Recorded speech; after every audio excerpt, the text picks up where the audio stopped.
বিশ্বাসী করে।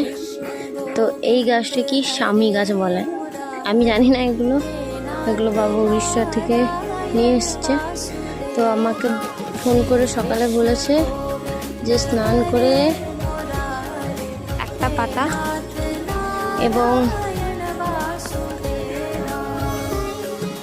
গঙ্গা জল শিব ঠাকুরের মাথায় দিতে। তো আমাদের মন্দিরেই শিব ঠাকুর থাকে।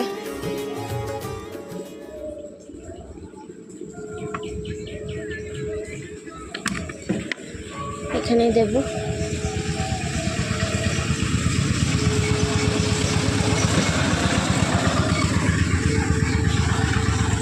এবং ফুল দেব।